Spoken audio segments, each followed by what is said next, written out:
What's going on, everyone? I hope you're having a lovely, lovely day.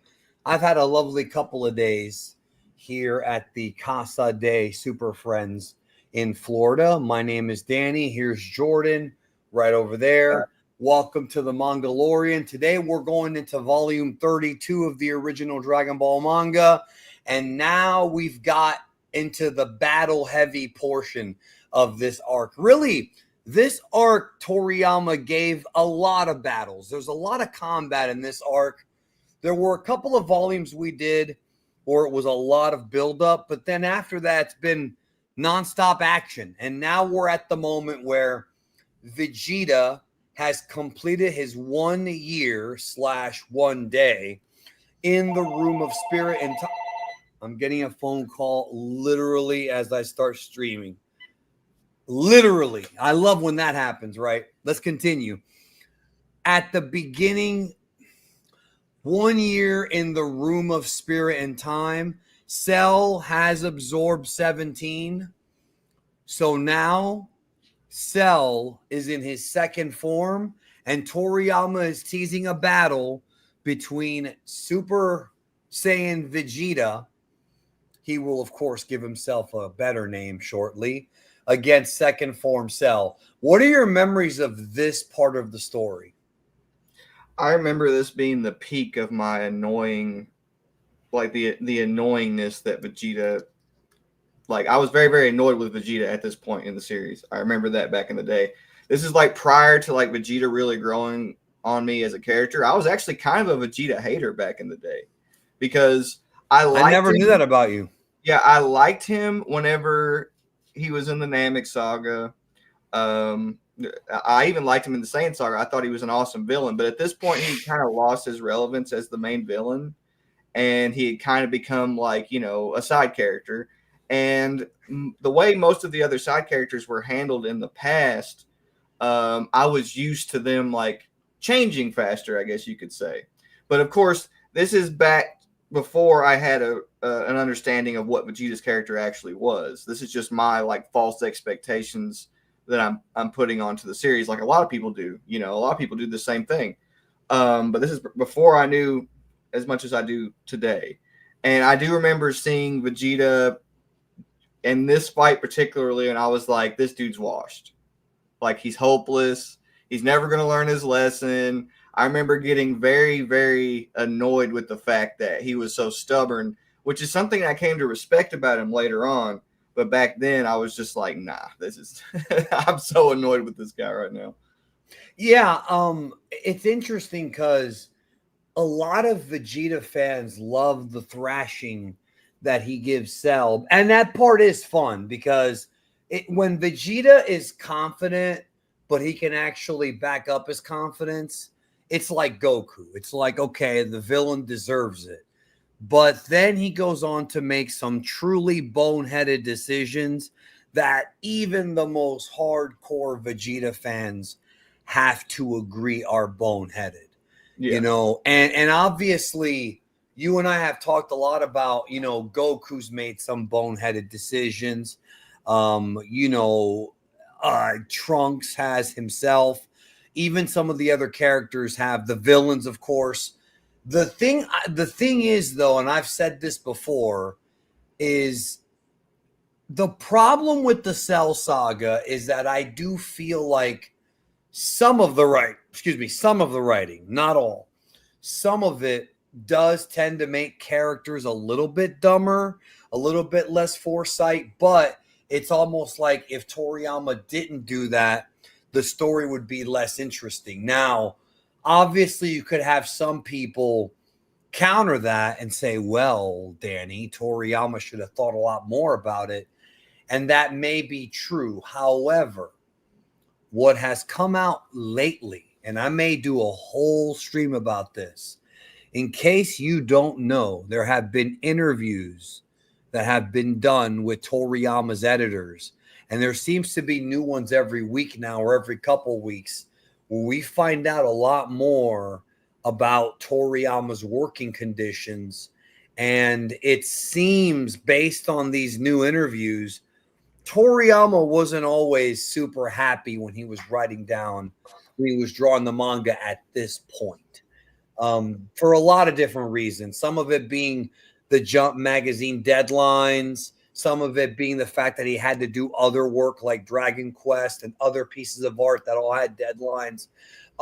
We found out that Jump magazine needed a 2-week head start on color chapters. I never knew that. So, do you know what I'm talking about, Jordan? Yeah. Have you read those yet? Yeah. Yeah. So it seems like Toriyama may have been at times really, really sort of uncomfortable writing a lot of this stuff. And to me, that's just stuff that, like, Well, I I think I think what it is, and this is just my opinion, I think he was making the best of a horrible situation, and that's what most people who write manga have to do. They're in a situation where there's deadlines, there's a lot of pressure and stuff like that. But people look at that as like a universally bad thing, and in a sense, it is. But culturally, it also fosters progress. This is like something that I live by, is that like pain causes progress, like it causes you to grow as a person. Like that's something that I live by. So I do think, despite the fact that it was unfair for them to treat Toriyama the way that they did, I do think that the pressure is the reason that Dragon Ball became what it was, unfortunately. So and Torishima said something very similar, and I kind of feel that way too. And it's like, it's a combination of good and bad. I think that the way he was treated was very, very unfair, but I do think that the pressure is the reason we have what we have today. So yeah, I agree with you. And a lot of people years ago, I don't know if you remember this, Yoshihiro Togashi, the guy who wrote Yu Yu Hakusho, Hunter x Hunter, he straight up quit the business for a number of years. And people were like, well, we want the rest of Hunter x Hunter. And I get it. You don't want an incomplete story. Dragon Ball Super has an incomplete story right now, so I can relate. But it's like, dude, like now, the more that I read now as an adult about being a mangaka in Japan, every time some kid emails me, and I get a lot of these, hey, Geekdom, I want to become a manga writer in Japan. I'm like, sit down. Let me tell you that it's not all you think. It's like when people I want put to. out almost 10 chapters of manga from 27 to 2018. Or maybe it's 2019. I'm not exactly sure. I'm having a Toriyama moment myself. That's okay. It's a lot of work. But I put out like 10 chapters. Well, almost 10 chapters. And that in itself was such a ridiculous like endeavor. It took so much time, so much effort, so much thought, so much like that. I learned so much about the process back then that like none of the stuff that's coming out now really shocks me, because it is like and Toriyama has like kind of talked about how rough it's been in the past. Like he's kind of given us an idea of it in the past, But Right. now, And yeah, I'm saying now we're getting even, because sometimes you think, because Toriyama trolls a lot. So sometimes you think maybe he's goofing around, but now others are saying, no, it was a lot tougher than people realize. Yeah. And the thing with you and your manga is you didn't have Jump magazine breathing down your neck. It's a different I did have situation. deadlines in the sense that if I didn't put it out, people would stop reading. But yes, you're right. I didn't have, and I thank God, because that would have sucked. And it wasn't your contracted check or whatever. No. So yeah. Let's pick up with chapter 376, Vegeta's self-confidence. Cell is screaming for 18, trying to find out where she's at, even though having him scream for her is a tactical error. He's an idiot. She's not just going to come out and show herself, dude. She's going to know where you're at, you dumbass, and freaking go somewhere else. So now he starts to destroy the islands. Now, this is kind of funny because he's destroying these islands, right? Thinking that if he destroys the islands, he might get 18 to feel sorry for the humans. We're not talking about Goku here. We're not talking about Gohan or even Master Roshi. We're talking about 18. And while she might not be as evil as she is in the future, she probably doesn't care all that much about these people she doesn't know. And what happens if Cell accidentally blows up the island that she's on and then she dies? There goes your perfection. Even as a kid, I remember this thinking, is he an idiot? Yeah. Yeah, I mean, the thing is he doesn't have, he knows 18 well enough, I think, at this point, because he's absorbed 17, that he knows more about her than he previously did. He might be trying to appeal to her human side in a sense. Yeah, and 16 actually says these attacks aren't enough to kill you. But still, it doesn't matter. He could accidentally kill her if she has her guard down. Yeah, and exactly. That's it. Yeah, it's I think a lot of what Imperfect Cell does here is very reminiscent of Vegeta's attitude. I think Imperfect Cell, like his brashness, his irrational way of doing things, to me reminds me a lot of Vegeta, which is why it's appropriate that he and Vegeta start fighting here in just a few. And actually, I actually want to discuss something about what you just said. Okay, let's talk. This is a very important panel right here. So 16, who is also a synthetic artificial human. He is an android, no human parts. Right? He's just a robot. Yeah. Why does Cell want his perfect form so badly? He's already near invincible as is. No one should be able to stand up against him. Maybe he just wants ultimate power. The fact that a robot that was programmed to kill Goku, which eventually overrode that programming, is asking that, tells me that 16 has a fundamental misunderstanding of Cell. And I'm going to explain the fundamental misunderstanding of Cell, and it has to do with Vegeta. Cell, unlike 16, is not just biomechanically made. Cell has the cells of Frieza, Vegeta, Goku. If you have the cells of Vegeta, Jordan, let's do a pop quiz. What is the one thing that Vegeta wanted his whole life in the Frieza saga and in the first part of this arc? What's the one thing that he wanted more than anything? I mean, he wanted ultimate power, but he also wanted to get revenge on Frieza. Specifically. After Goku did it, what did he want? Oh, Super Saiyan. Yeah. Yeah. So if Cell knows that the perfect body is like his version of Super Saiyan, in that it's the maximum level you can achieve, those are Vegeta cells triggering him to desire it even more than just the programming. And I talked about this in my History of Cell video and in my Psychology of Cell video.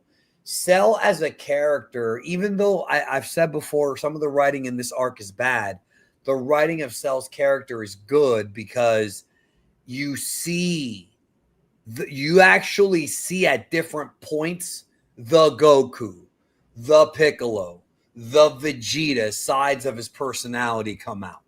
Yeah, and like I've said before, I think that this arc is centered around the fact that these characters are kind of selfish, and Semi-Perfect Cell kind of highlights that about all these characters. It highlights their selfish traits in that sense. Yep. No, I mean, it just does it. Justin says, you think before Cell arrived to absorb 17 that he applied baby oil on his tail? I don't know if that's supposed to be a Diddy thing. I don't know if, I guess. He wasn't here last week, so he's got to throw in all his stuff from last week. See, look, Cell, Diddy, Comb strikes again. All right, bro. It's not the same thing.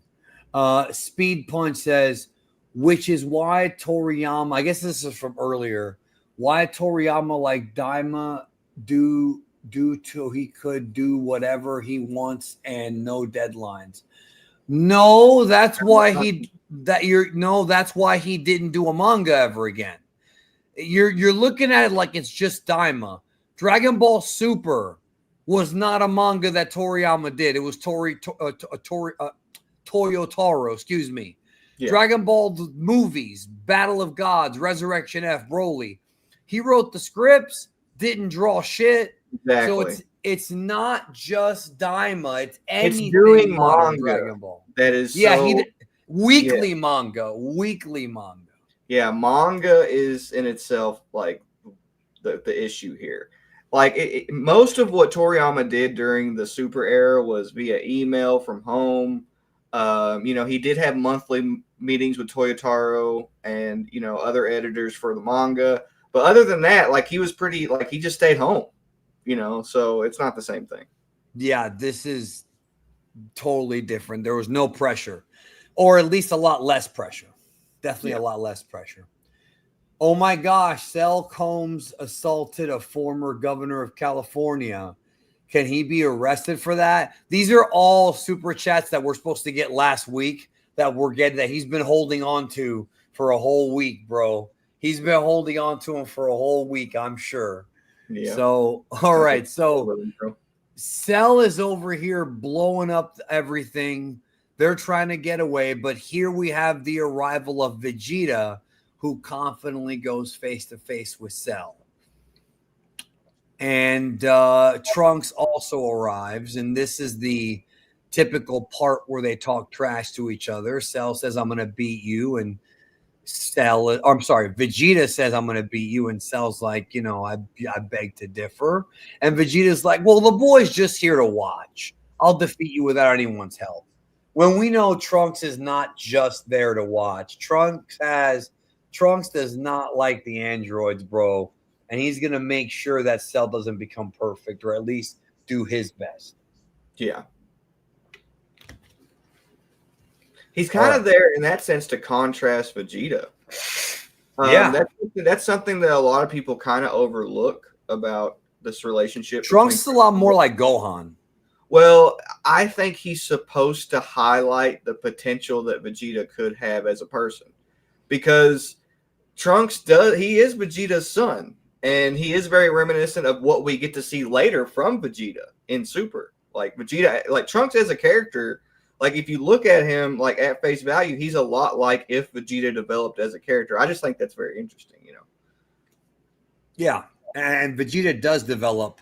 He still doesn't become quite like Trunks, but that's because Trunks had that crazy, upbringing, that he had. So moving on here, while this is happening, 18 says that Vegeta doesn't have a chance, and then 16 is like, well, he does seem a lot stronger than when you fought him, which is true. He would absolutely cream. Yeah, he would wipe 18 at this point. 18. Yeah. Yeah. Now Vegeta starts to power up, and Trunks, now here's a little clue right here. Trunks says, is he going to transform? Now, if you're reading this, Vegeta's already in Super Saiyan. So what does he mean by transform? Like, that's kind of the foreshadowing that Toriyama's giving you. We see Vegeta powering up. Meanwhile, the others are obviously commenting on Vegeta's new power, and Piccolo's like, show me what you can do. Meanwhile, Goku and Gohan go in the room of spirit and time. They give us a little bit of information here about how the room is shut out from everything, the temperature, things that sort of make being in there so difficult. Somebody asked. This part, I remember seeing an anime and being very excited. Why is that?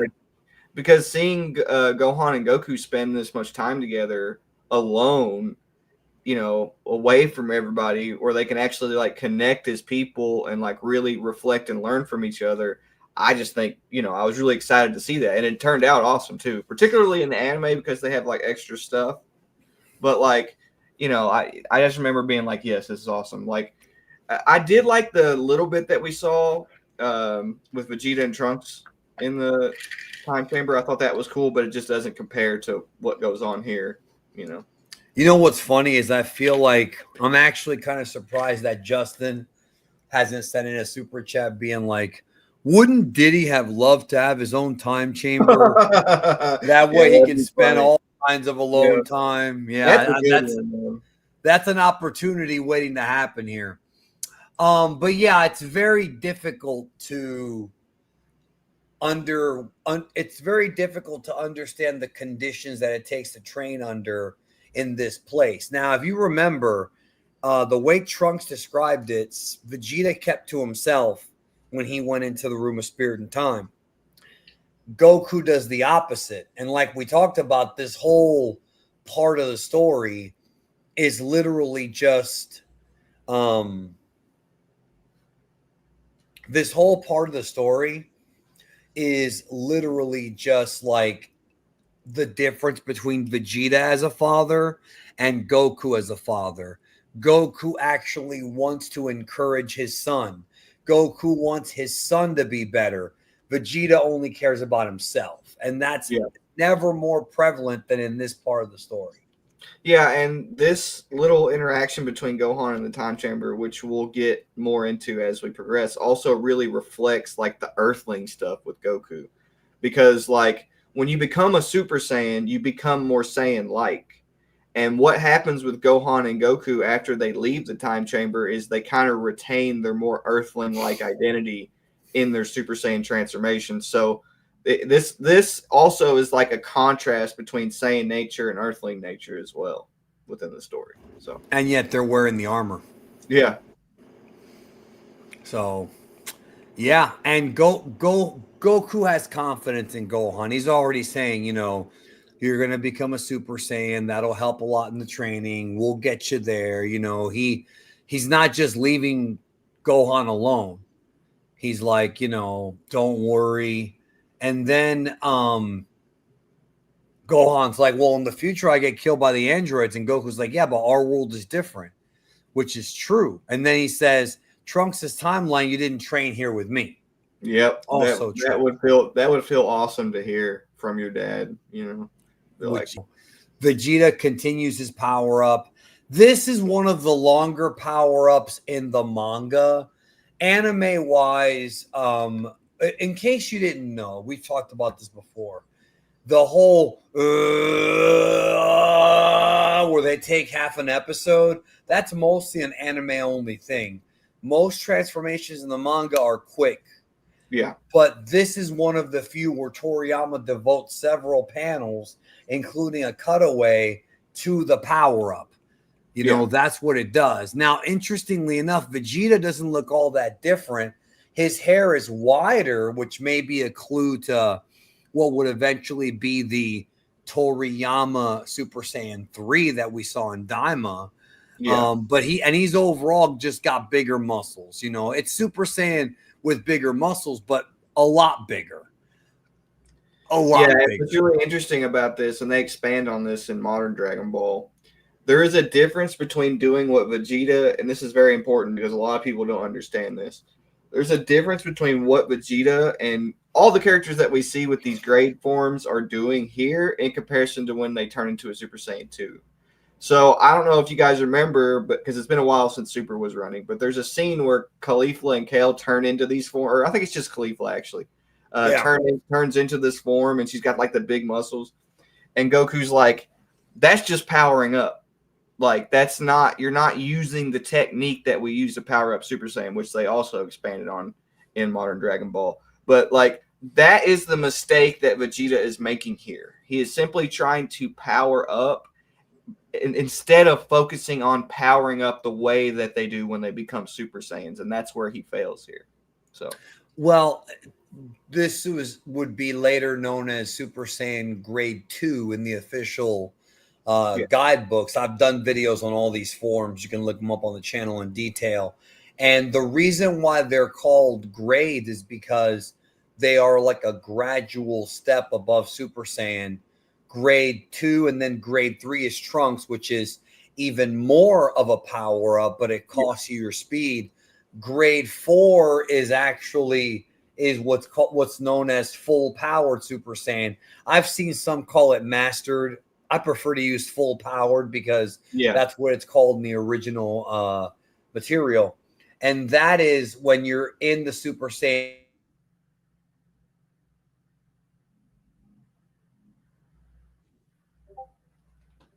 but and then when you fight, you power up, and then Super Saiyan 2 is the evolution from that. So basically, like you said, Vegeta and Trunks were really relying more on their brawn as opposed to their brain when it comes to, you know, finding these new secret Saiyan powers. That's right. So to speak. Yeah. Chapter 378, Super Vegeta. I know that this punch actually was the end of the anime episode with the cliffhanger where it ends with Vegeta punching Cell. But of course, in the manga, it's the beginning. Let me get to the super chat. How strong do you think Vegeta is without going Super Vegeta? Probably not second form Cell, but would his regular Super Saiyan be enough to beat 16? I don't know about 16, but I think he would beat 18. Yeah, probably. Yeah. At this point, remember, it's a year training. Yeah. It's hard to calculate that. It really is. Training too, like not easy training. So yeah, it's hard to calculate that, but I would say for sure 18, not so sure about 16. Right. I think he would have to go into grade 2 to beat 16. Sleep says, I really used to hate the Cell Saga because of the amount of dumb decisions. But thinking about it now, if those decisions weren't made, the ending from the arc would have not been as interesting. Yeah. Well, that's what I was saying earlier. But yeah, if and people, when I was, go ahead. I was just saying, if people still want to criticize the writing, I understand that. But now we know why. Yeah. And when I was criticizing Vegeta earlier, I was criticizing him from the standpoint of somebody who didn't understand Toriyama's intentions. Toriyama is using everybody being selfish, as annoying as it is, as an actual plot device and a tool within the writing. So he's not thinking about it like we are, where it's like, oh, like this is dumb. They're making these. He's not thinking about it. He's doing it on purpose, which can be annoying because these are characters that we enjoy and we grew up with. And we That's true. That's a good point. He's just being stubborn. Yeah, exactly. Trunks is telling him, like, dude, don't. Yeah. But it's a lot of it is Vegeta's own Saiyan blood, you know, mixed with his ego, you know. Yeah, I do know. Yeah. Yeah. Well, I say you know to the people watching as well. And if you're watching us on replay, thanks again. If you're new to the Mangalorian, we have covered all volumes of the Dragon Ball manga up until this one. In the archives. If you're listening to us years down the road or a year or a few months after we're done, we should have all 42 volumes done probably by the summer of 2025. And then we may do a couple extra shows here and there about some of Toriyama. I wouldn't be shocked if Toriyama did reference some professional wrestlers for the grade forms. Like, I wouldn't be shocked at all. Well, he definitely referenced professional wrestling in this arc. Yeah. More so later than before. Yeah.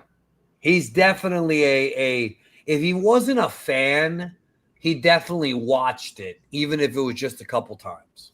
Yeah. Pro wrestling was very big in Japan in the 80s and in the 70s and really big in the 90s. Now, probably not so much. Now it's a bit more niche, but there was a time in the 80s and 90s when wrestling, just like how it was here, was a very massive thing. Yeah. Con JKJ, who do you think is a better version or a version of Trunks character wise, Kid or future Trunks? I don't know anybody who picks Kid Trunks when they're asked this question. I enjoyed Kid Trunks more when he was a kid. Like, now that he's grown up, he's still a cool character. I'm not going to say that he's a bad character. It's just, whenever I was a kid, and we'll, of course, get into this later, but when I was a kid and I was watching little kid Trunks and Goten fight, I was fascinated. I was like, oh, wow. But did you like Kid Trunks more than future Trunks? No, of course not. Nobody does. That's what I'm saying. Yeah. Nobody does. Like, this question is just funny because I have seen this question asked going back 30 years. Like, literally 30 years. Like, it's been asked forever.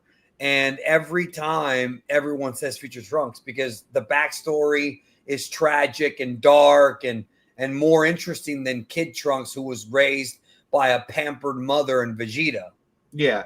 Kid Trunks just reminds me of like if Vegeta was raised as an Earthling. Because like a lot of the stuff that he says and does, Spoiled. yeah, he's like he's very arrogant like Vegeta in that sense. And a lot of this, it comes out in the way that he talks in the series. And that's just kind of what Kid, and I do think he's an interesting character in that sense. But yeah, Future Trunks is definitely cooler. Yeah, he's not as interesting as Future Trunks. Yeah. He does have interest, but not as such. And now he's stuck in a weird love story with a 60-year-old woman in a teenager's body, which I still don't like it. Not because it's cringe. No, I just don't care for it. Okay. Vegeta's destroying this, man. I mean, Cell is getting rocked. And Vegeta's already saying, now do you see Cell? The thing is, you have to understand, when Cell got this form, nobody could land a hit on him. Nobody could do anything on him. And now Vegeta, just the fact that Vegeta already connected with big shots and hurt him. I mean, look, there's blood trickling down Cell's mouth. Like, dog, you're already done.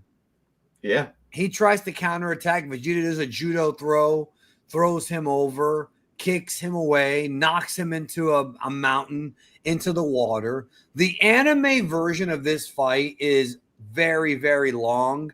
It's actually longer than I remembered. I remember streaming this about 3.5 years ago on Twitch, and I remember I was like, okay, this is the one where he gets perfect Cell, not realizing it was actually like, this fight's actually like 5 episodes. Yeah. It does become very repetitive, though. It does become very repetitive because it's just Vegeta finding new ways to hurt him. In this version, it's a bit faster because Cell already knows he's kind of fucked. He's just trying to bully him for like 5 episodes. Yeah, basically. But here it's faster. There is something very interesting about this fight that I want to talk about that a lot of people kind of look over. They play on this a lot in modern Dragon Ball, and it's something that people kind of overlook. So we all know about the Goku effect, right? We all know that like Goku causes people to like use their pride. They've used their pride as fuel, their ego as fuel to become martial artists eventually, right? Well, Vegeta, what I think is very, very interesting about the Vegeta effect is that he does the opposite. So whatever like so like let's say Vegeta's fighting a villain, especially in modern Dragon Ball. This happens with Moro, very blatantly with Jiren, very blatantly with Granola. They do it all the time. But when Vegeta is fighting a villain, they become more dedicated to doing what they're doing as a villain rather than becoming a martial artist. Like he has like literally the exact opposite effect on all of these characters. Whenever he fights them, they end up becoming more dedicated to their cause rather almost in most cases to a fault rather than trying to like abandon it to become martial artists. They're like, oh, you just make me want to accomplish my goals more, you know? And I just think that's really interesting because you can see that really blatantly here with Imperfect Cell, like, or Semi-Perfect Cell. I mean, like you can see, thing. Yeah, you can see that all this is doing is just making Cell want to attain his perfect form more. And then, of course, Vegeta sees that and cabbages on it. But I just think that's interesting. Well, and I want to also let you know that back in the 90s, it was just all Imperfect Cell until he became perfect. I did not hear the term Semi-Perfect Cell until Quaman's videos in 2014. Like I had not heard that term until then. So it's more of a modern. Yeah, I always knew him as Imperfect Cell, but it's whatever. Yeah, I don't know if they used that term in the dub. I don't think they did, or maybe it was in one of those magazines, or maybe in the card games. Yeah, the game said Semi-Perfect Cell, which is not a bad name for it. I mean, it is semi-perfect. Yeah, it's just not perfect. Now moving on here, we have this. We have training of Goku. This is all about Gohan trying to learn how to become Super Saiyan. And really, again, I want you to notice something. If you look at this, whatever happened to, Goku Gohan, it comes from a need, not a desire. Oh, I know what happened. It was Not only good. in the fucking dub Yeah. because that's bullshit. You need to Yep. use your anger. Come on, get real mad. And he's like, I can't get angry like that. He's like, imagine me or Piccolo were getting killed by Cell, but I've never met Cell. Oh, yeah. Well, imagine Frieza, you know? And he's like, it's not as easy as it seems. Vegeta had a lot of trouble too. Don't be disappointed. You're doing great. See, he's giving him, look at that, bro. Don't be disappointed. You're doing great. You're seeing the good father Goku encouraging his son. But of course, he's a bad dad. So, okay, I'm sure. But the point is that it's about using the anger and the power up together. Yeah, not And, just powering up. Yeah. Right. Yeah. And then moving on, we have Cell, who is now powering up himself. And then Vegeta senses it. He's like, is this how strong Like, you that's really it, bro? are? Yeah. Yeah. And then Krillin realizes what's going on. And now Cell connects with a punch to Vegeta. This is the formula of Dragon Ball Z fights. We're testing each other. Power up, power up. Oh, well, this is my real power. Oh, well, this is my real power. And then from there, it's just always been like this. Not in OG, but more so in the Z. Really, with the Demon King Piccolo stuff is where it started. Yeah. But here, you know, he connects with a big punch to Vegeta, and he thinks that actually hurt him. And Vegeta's like, was that the best you've got?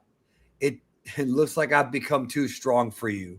And then even Cell's like shocked. So at this point, it doesn't take a rocket scientist or a brain surgeon to realize that Cell is not going to win this fight. Yeah, he's outclassed, outmatched. Yeah.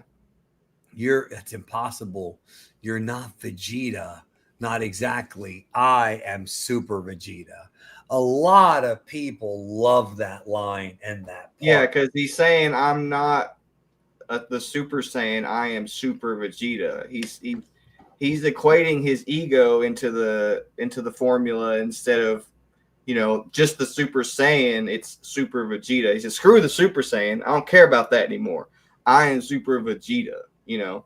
So yeah, believe it or not, Super Vegeta is more egotistical than Super Saiyan Vegeta. Because Super Saiyan Vegeta is just, hey, I got this form. Now I'm super. yeah. I myself am super. And then he does the thumb point.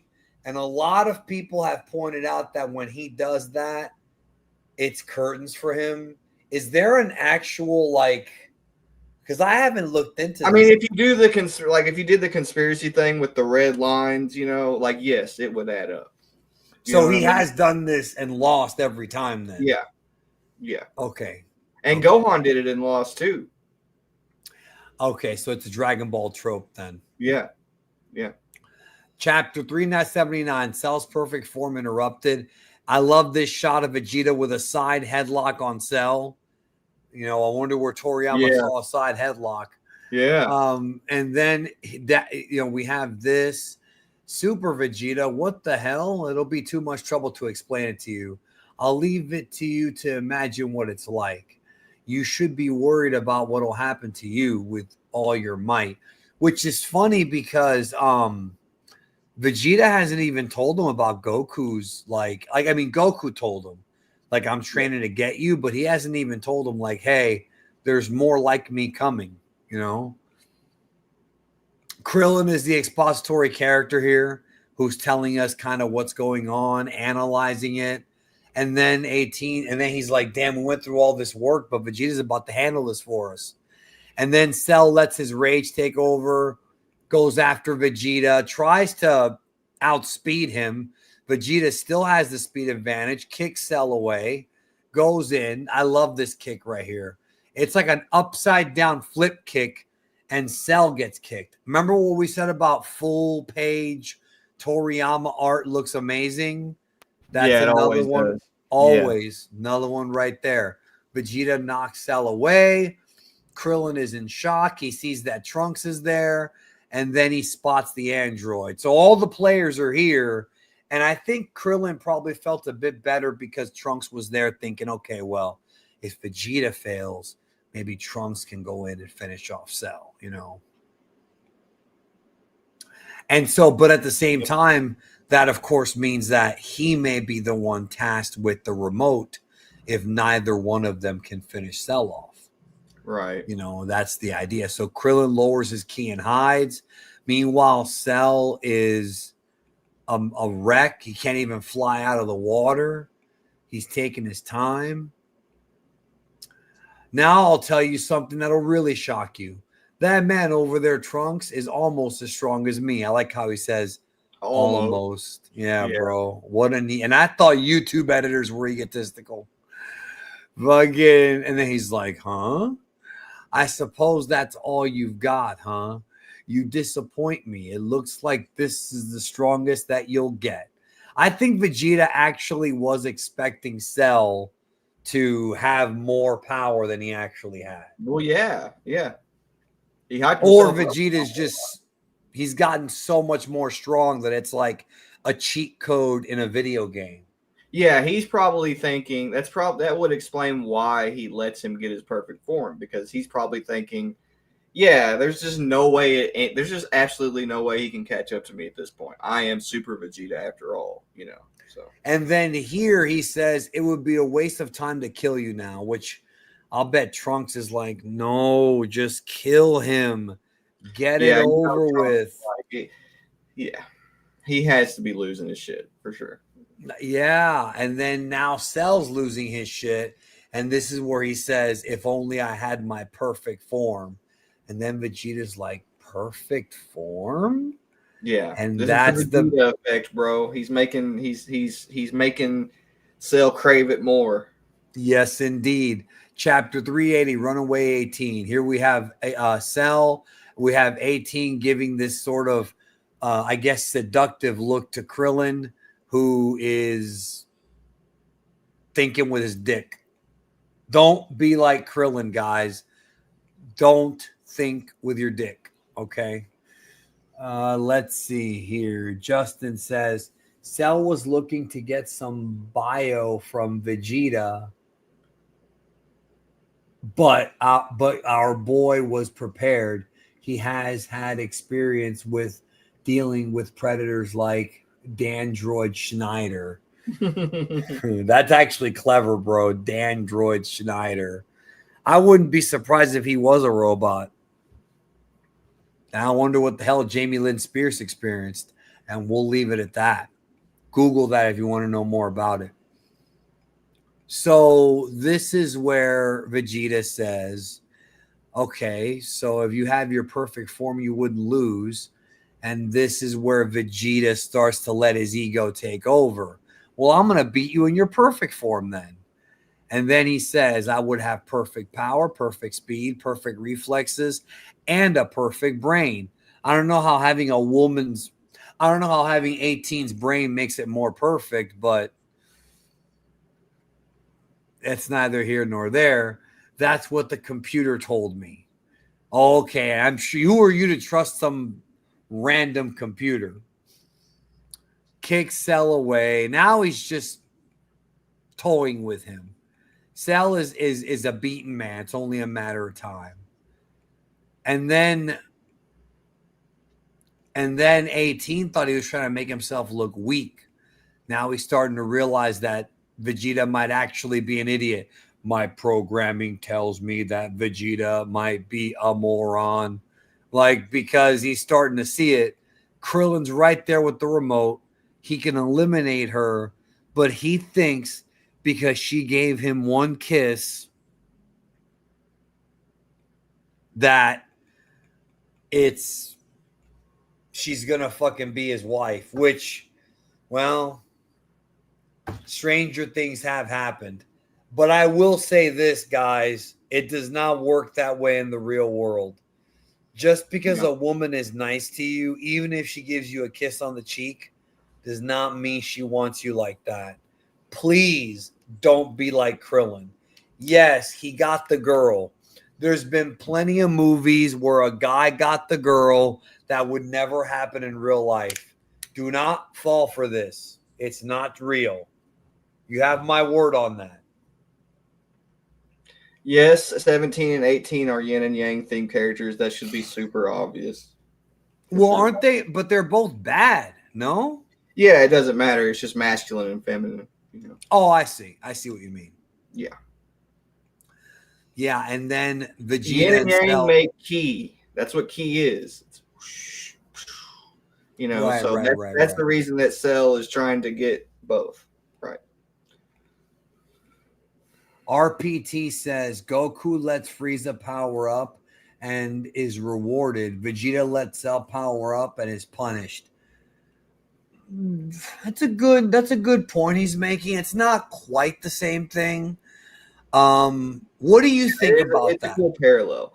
Well, I mean, this is kind of basically It's Dragon Ball. it's That's not exactly what would have happened if Goku fought, or if Vegeta had done this with or had fought Frieza, because with Frieza he had more of a personal grudge, right? So it never would have turned out like this if Vegeta had fought Frieza. It's not a perfect parallel in that sense, but yes, it does kind of reflect the difference in the attitude and the rewards and the punishments that come with said attitude. So yeah, yeah. It's definitely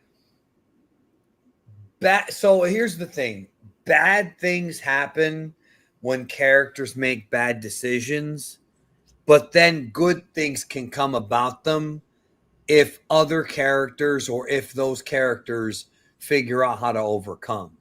The reality is that a lot of stories are like this. A lot of stories are like this, where the villains will be created by something that somebody tried to do for good. Right now in Marvel, the big rumor is that Doctor Doom, played by Robert Downey, is trying to save the multiverse by taking it over because he thinks that his way is the right way, even though it might not be. right. So a lot of times characters who try to do good end up doing bad, but ultimately can end up doing good at a later point. So yeah,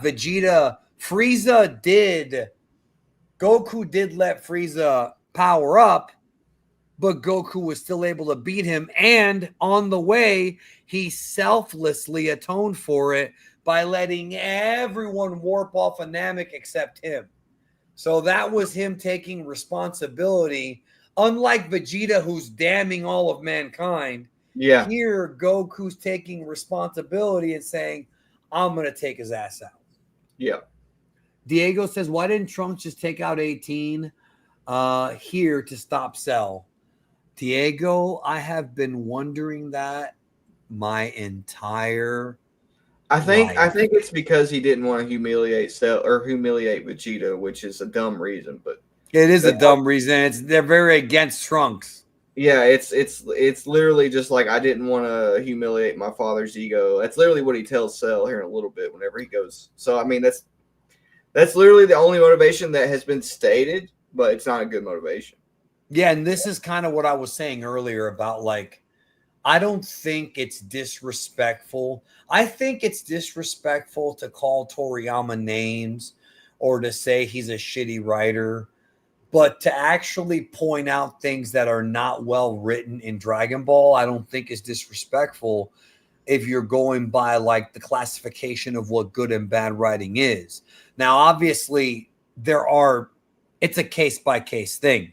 Some people think some parts of Dragon Ball are dumber than others. Jordan and I vehemently disagree on Bardock and Dragon Ball Super and the Granola arc. I despise all that stuff. He's okay with it. Yeah, you're okay with it. And I don't think you're an idiot. And hopefully you don't think I am. I've given my reasons to why it bugs me.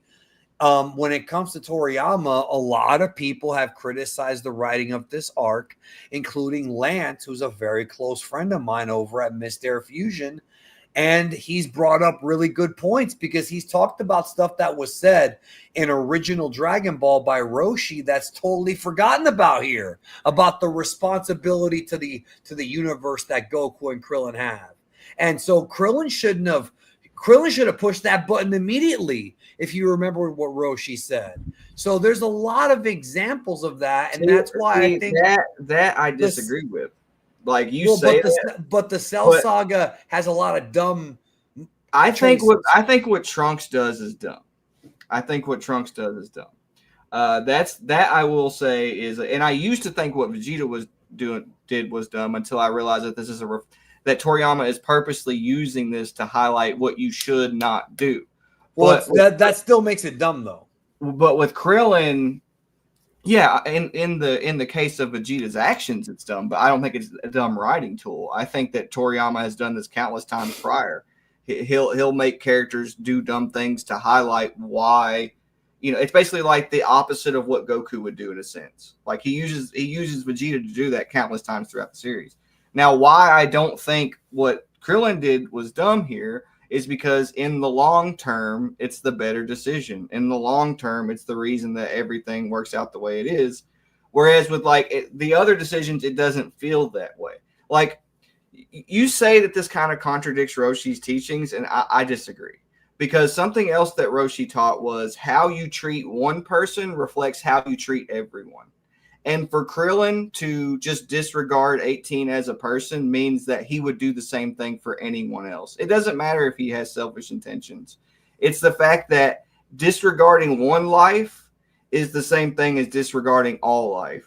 And that's something that Roshi talks about. So I don't really see this as a reflection of the opposite of Roshi's teachings. I don't see that at all. I do think that Krillin has a selfish motivation, which he does redeem himself later whenever he uses the Dragon Balls to try and make 18 and 17 human. And he basically says, you know what? I don't actually want you for a girlfriend or whatever. Like, you just go do whatever you want with your life and be happy. You know what I mean? That type of thing. I do think that redeems this decision in a certain sense. And it's also the reason that Krillin ends up getting a wife in the long term. But I do see how you treat individual people as a reflection of how you treat everyone. And I think that if Krillin was so willing to just destroy a life that he deemed as semi-innocent at this point, I don't think is a really good reflection of Krillin's character. So that's the reason I disagree with that. Well, sure. I mean, there's no denying that there's all that, but also, at this point, like they're running out of options. You know what I mean? They're running out of options. Let's just say you were in this situation. Okay. It's very similar to like whenever a king comes to his people. I would never let one kiss from a bitch change my life. I don't think it's just the kiss. I think it's all the context in general. So like whenever a king comes to his people and he's like, I want to go attack these people, not because they're a threat to us, not because they're bad people or whatever, but because they're connected to the bad people who want to kill us. And if we don't kill them, then that bad person is going to kill us. I don't have much respect for that king, because to me, that king is that's like every politician ever. You just named them. Like, to me, that's a reflection of how you treat everyone. If you're willing to treat an innocent group of people that way, then who's to say that you're not willing to treat everyone that way, given the circumstances? It's a sign of weakness. It's a sign of, I'm willing to sell out my morals and my stances on things, given even the slightest bit of pressure. And this isn't slight pressure. This is the fate of the entire solar system. I mean, in the case that I named, it would also be the fate of an entire village. But I don't see that as, a respectable decision. I still see that as like, it's a wormy decision, in my opinion. Now, you could argue that this is also wormy because he's given into his perverted nature or whatever. But in the long term, it looks bad here. But in the long term, at the end of the story, when he's like, actually, I have no intentions of trying to sleep with you. I just want you to be happy. That shows you what Krillin is actually thinking. He's thinking about her as a person, not as a sex doll. So. Well, then there's this where he's fantasizing. Yeah. Air Dog says Bulma did all that work and Trunks can one-shot them. I mean, no matter what, that stands. Trunks could have easily taken 18 out and 16 and, well, maybe not even 16, but Trunks could have taken out 18 and it would have been, the problem would have been solved. Maybe he would have had to have dealt with his dad being mad, but you know, it's just people. Wait, did we go too far here? No, we're right where we're supposed to be. Okay. Yeah, this is the part where he throws the remote down. Now she sees it. And I always thought it was interesting that she sees the remote. That's how does she even know it's an emergency shut-off remote? Because it is a rebuild of a model that Bulma ripped off of Gero. Oh, yeah. That's true. From the blueprints. That's true. Yeah. How on earth did he get one? Yeah, because she's sweating right here because she probably thought 17 got rid of all of them. So Krillin's basically like, I could kill you right now, but I won't on one condition. Where's Justin at for that, bro? Where's Justin at for the fucking... All right, so how about it, Vegeta? You're a Saiyan, aren't you? Don't you love a good fight? See, Cell is now preying on Vegeta's bloodline because he knows he's him. The strongest opponent is, the more enjoyable the fight is for you. Am I not wrong? And poor Vegeta falls right for this manipulation. Don't you find it interesting that Cell tried to manipulate 18 using 17's voice and it didn't work, but Vegeta falls for this so much? Yeah, bait, hook, line, and sinker. Yeah. That's true. Yeah. Impressive. For a monster like you, you sure know a thing or two about Saiyans. Yeah, because he is one. Did Vegeta not get the briefing of Cell's powers? Did he not? Did he forget? I just think that he underestimates like what exactly the power boost is going to be, in the sense that he believes that he's so powerful that it doesn't matter. Like, it's not necessarily that he doesn't think that Perfect Cell is going to be exponentially stronger. Like, you'd have to be an idiot not to believe that. I think that he believes that he is so powerful and that he is destined to be what he is, to the point that it doesn't matter. You know, it's like, can you believe this? No, I don't. No, that's funny, bro. That's funny. Okay, so here's the other thing too about this whole thing. I think Vegeta might be thinking to himself, okay, if I take this version of Cell, I can beat him easily, and I can one-shot 18. He's probably thinking like more narrow-minded, like maybe he's like power scaling in his own mind, and he's like, semi-perfect Cell plus 18. Let's say semi-perfect Cell is at 1 billion and 18's at 500 million. That he probably thinks, well, that's 1.5 billion. I'm at 2 billion.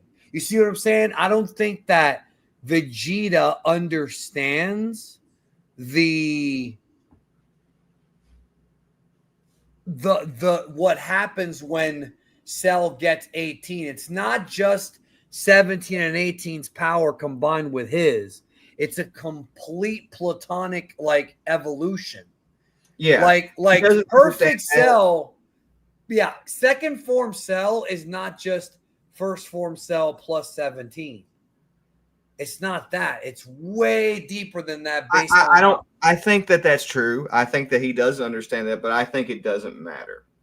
I think that he legitimately believes that it is his destiny to be the most powerful being in the universe, and it's something that screws him over countless times in the series. Like, he literally believes that there's like a sense of destiny or fate behind who he is supposed to be, and it screws him over multiple times, including this time. So yes. So Vegeta's like, fine, go ahead. But then Trunks steps up. Now, again, this is just a few panels in the manga. In the anime, it's like 2 episodes. So here, Krillin does the unthinkable. Smashes the remote. Gives her a chance to live. Run away. Right? yeah. And then she's like, you had a chance to destroy me. He's like, you'll find out. AKA, I'll tell you someday when I have the courage.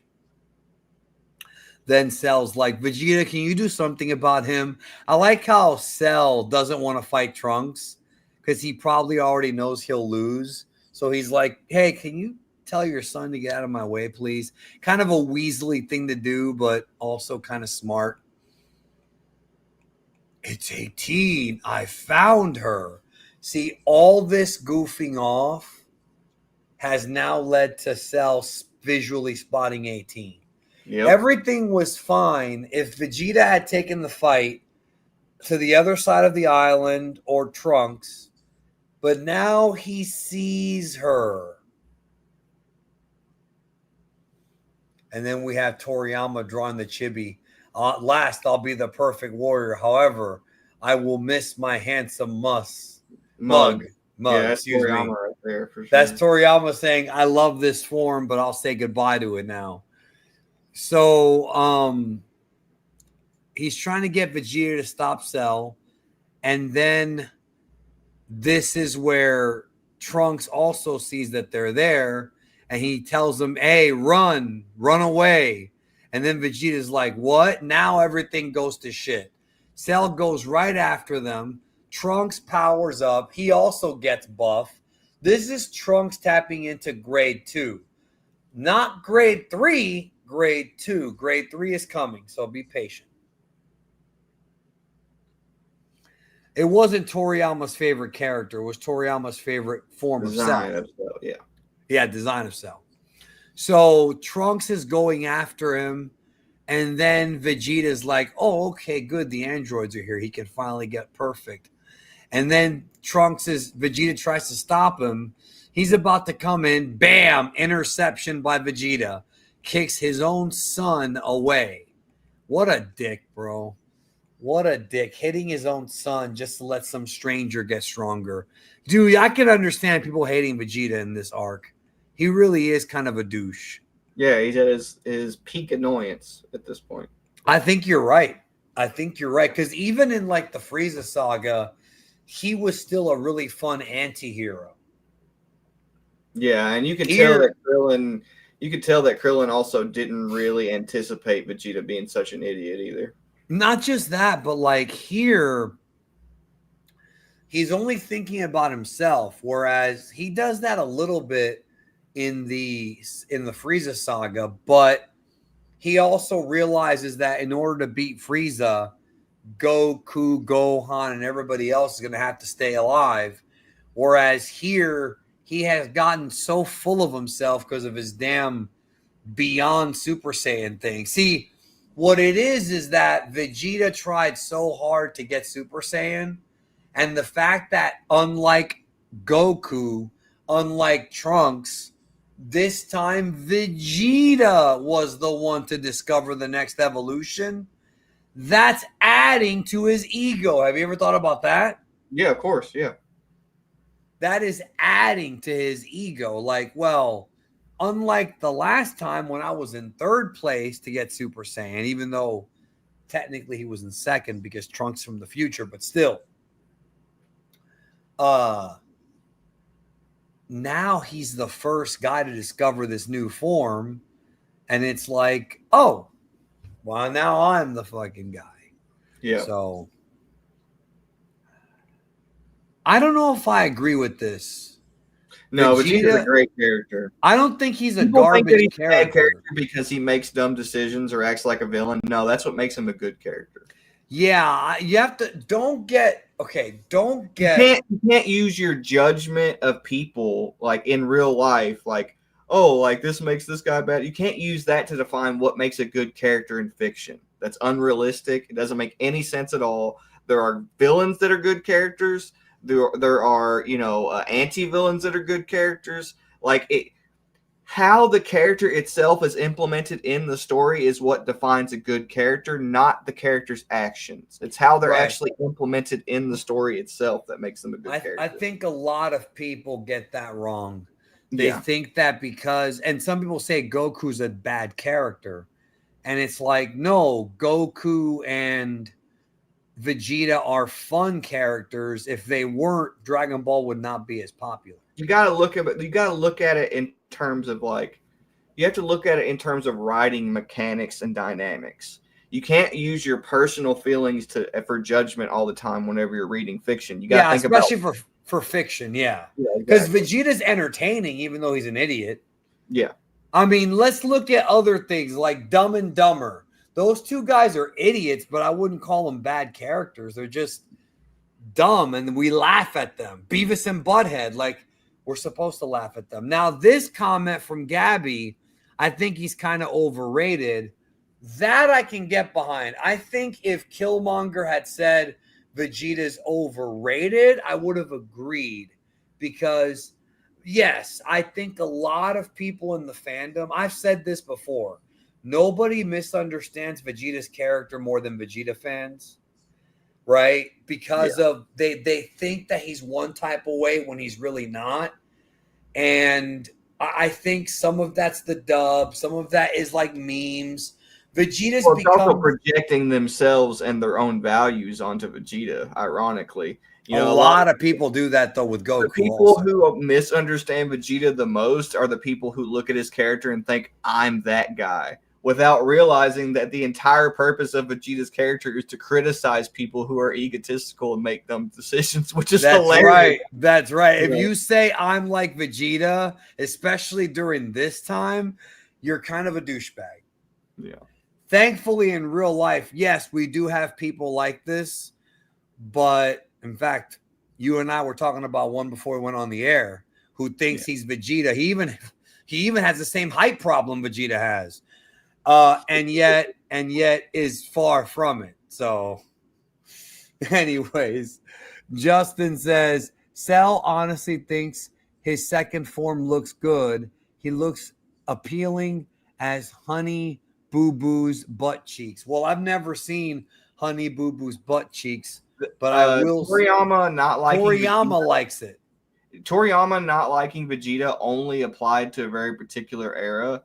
Later on, Toriyama said that he actually wanted to make an entire movie about Vegeta, and he just never got to do it. Like Vegeta as a character actually ended up growing on him, like over time. Yeah, dude, this is old information, homie. Toriyama literally made this comment when he was writing him in the Saiyan Saga.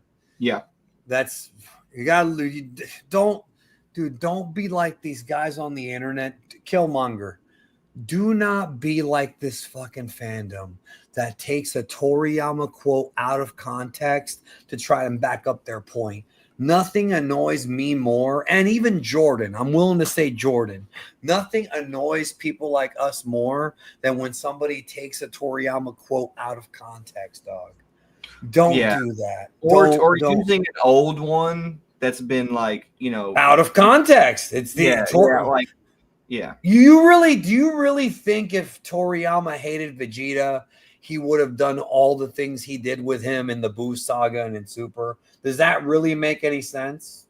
Vegeta gets trashed every saga because as a character, he is supposed to reflect what you're not supposed to. Yeah, I cannot believe he's not getting it, bro. It's not that Toriyama doesn't like him. It's like the same thing that you do with every character who is a reflection of the opposite. Okay. In martial arts, the one thing that they teach you over everything else is that when you practice martial arts, you get stronger, you get more powerful. And when you get more powerful, that also feeds your ego. It feeds your identity. This guy is basically the rest of the fandom, bro. Yeah, it gives you the temptation to try and use that power for horrible means. Okay, that's something they teach you fundamentally in martial arts. You're going to get stronger. And because you're going to get stronger, you have to keep your ego in check.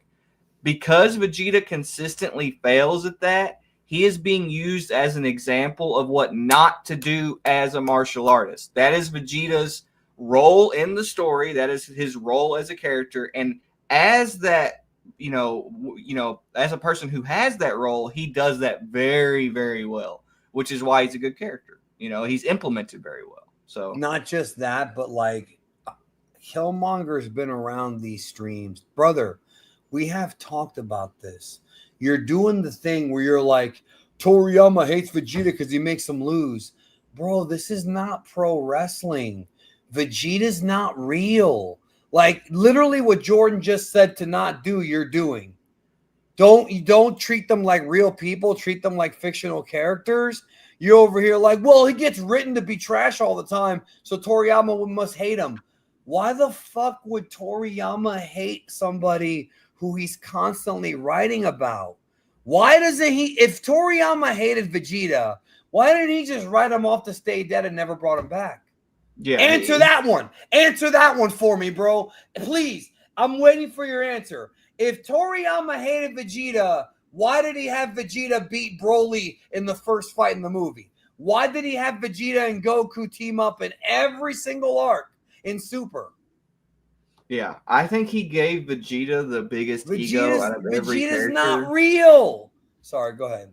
I think he gave him the biggest ego as a character because it makes it that much more interesting whenever he's going through the journey as a martial artist, right? Like, take the most egotistical person you can possibly imagine, the absolute worst piece of trash ever, and then put them through the cycle of becoming someone like Goku. That's what Vegeta is, and I think that's really cool. Like, I love that. So that's Vegeta's character. Yeah. And if Toriyama didn't want to keep Vegeta around, who's going to tell him not to, bro? Right. End of story. I think too many Dragon Ball fans, bro, it just becomes an emotional thing. They're very reactionary, and I hate to say it, but a lot of people really think that these are real people and that Toriyama's punishing Vegeta by making him lose. Like in wrestling, when in pro wrestling, if you do something that goes against the wishes of the office, they make you lose a fake fight.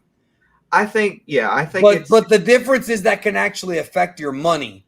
Vegeta's not a real person, bro. Well, I will say that the fact that fans tend to immerse themselves in the series so much that they treat these people as real people is a testament to Toriyama's skills to be able to have these characters come off as real people. I agree with that, bro. But buddy, I love pro wrestling and I watch it every week, and I'm never gonna sit there and be like, "Oh, that was real." Come on, man. Exactly. Like, couldn't have said it better myself. Yeah, great. Yeah. Yes, and then his final answer is he's still trash to me. That's fine. You're allowed to not like. Hey, you're allowed to feel that way, bro. But I notice every time someone loses an argument, it ends with, "Well, in my opinion." Every time someone loses an argument on the internet, every time it goes from objective to subjective. It starts with Vegeta's trash. Jordan and I explain why he's not trash, and you always end it with, "Well, to me, he's trash." Yeah, bro, that's great. Like, having an opinion, that's great. Everybody has an opinion. You know what you don't have is facts to back up your opinion, and Jordan and I do. End of story. Stick a fork in them. You're done. I like how Vegeta's character is misspelled in this translation for Krillin. It's Vegeta. Where do you see that at? Vegeta. Oh, you're right. It is misspelled. Yeah. Vegeta, you bastard. Anyways, forget about it, bro. Let's keep going. Bottom line is, we will talk more about Vegeta's character arc in the Buu Saga. So we'll go over it. Jordan and I are going to go over the Vegeta character arc in full detail when we get there. So hold your comments off until then, and we'll get back to this topic. So no worries, we will get back to this topic. So Trunks gets knocked away. Dad, you're making a mistake. You can't let him get his perfect form. What a wimp. Don't you want to see how strong he'll get? No, my future is hellish. See, that's the difference. Trunks has actually lived in a future where the androids are bad, right? Yeah. Vegeta hasn't. Yeah. Well, I don't think Vegeta would care anyway. I think he's that arrogant, to be honest. But yeah, yes. And I do want to add that if Killmonger doesn't like Vegeta, I'm not going to hate him for it. Like, that's his opinion. Yeah. It's just, there's a difference between saying I don't like Vegeta and Vegeta's a bad character. That's two different there's things. a difference between having an objective or a subjective opinion. Like earlier in this conversation, I said I don't like the Trunks my love story. There's people on Twitter, weirdos, who seem to like it. Good for them. It ain't gonna fucking ruin my opinion. So then here comes Trunks blasting at Vegeta. He attacked his own father. How could you? Yeah, right. Um, Here comes Trunks again, and then I love it. You know what this is? This is Cell once again for the second time using their own shit against them, bro. Yep. Sunfist, Ken. Nope. Close your eyes. And then here comes second form Cell. He's got her. Everyone's like, no. Cell's, and then this guy's got his eyes wide open. He's so excited that even the solar flare didn't affect him. Yeah. You know what? Maybe Killmonger's right. Cell's going to change. At last, I'll see his perfect form. And then we see a back shot of it with by the way, I know you guys probably think this white stuff is cum stains. That's not what it is. Toriyama's just using glare. This is not cum stains, you guys, you sickos. Perfect form completed. So the transformation begins. I actually kind of like this, like in between. Yeah, right here. It is cool. Yeah, I kind of like it. And Vegeta's, and now I want y'all to remember something, and we talked about this. This part right here, these 4 pages were separated into 2 whole Dragon Ball Z episodes. Yeah, it's wild to think about. They really stretched this out. So then he puts a 17 barrier around himself to stop himself. Now this, I don't think this was in the anime. I mean, he did create the barrier, but did Trunks try to break through the barrier in the anime? It's been a while. I do think he attacked him, tried. He attacked him after he went perfect. I don't remember him. Exactly. Does anybody remember if he tried to? I don't remember him trying to break through the barrier. It's been a while, bro. I don't remember it either. DBZ episode 160. Right? It was DBZ 160. If I'm right about this, bro, I'm the biggest virgin known to man. If I'm right about this, bro.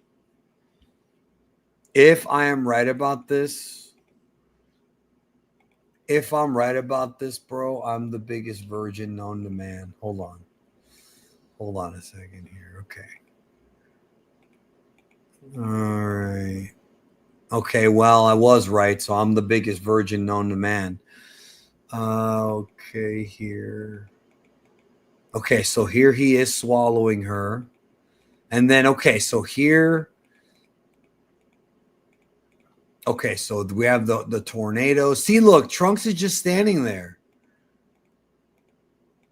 When does Trunks try to break the barrier? Trunks has a flashback of the future. Wait a minute. Hold on. Is he doing it now? Okay, he powers up. Okay, wait a minute. Let's see here. Hold on. Oh, maybe he did, and I forgot all about it. He does try to break the barrier. Yeah, it's portrayed very differently. It's portrayed a lot different, yeah, but he does try to break the barrier. Yeah, there. I was like, wait a minute. Did he try to do that in the anime? But that's not really a barrier, to be honest. That's him powering up. Well, I mean, it's the same color and look as the same kind of thing, though. Yeah, you're right. It is a barrier because he can't get through it, so it's a barrier. And it looks like 17. In the manga, it's portrayed more like 17's barrier, whereas here it's portrayed like he's literally powering up so much that nobody can break through his aura. So it is kind of different, Sure, yeah. This one looks bigger and more wavy. And then we cut to Roshi, which none of this was in the manga. Yeah. And then look at all the reaction shots. Half the episode is just everybody else reacting.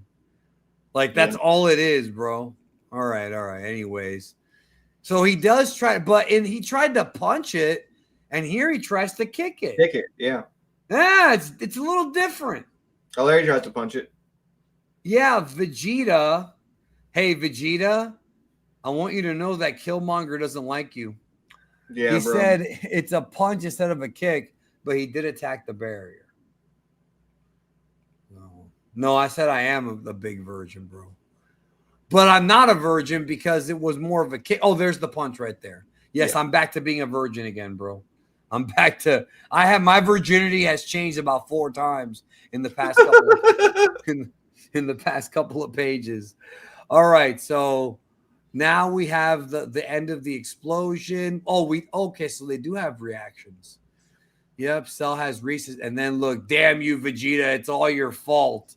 I mean, it kind of is his fault because look, Yeah. 18, Krillin could have smashed the remote, and Vegeta could Krillin have was just killed kind of being him. a simp, but at least he was thinking about somebody's life, whereas Vegeta's like, screw you all. You know what I mean? Like, that's kind of the contrast there. Now, I want to highlight Gohan's first Super Saiyan transformation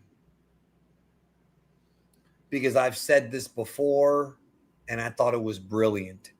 Toriyama simultaneously within the same chapter shows Gohan going Super Saiyan at the same time that Cell goes perfect. This was not an accident. I have felt this way. And you know what? Thankfully, the anime did the same thing. I have felt this way since I first saw it.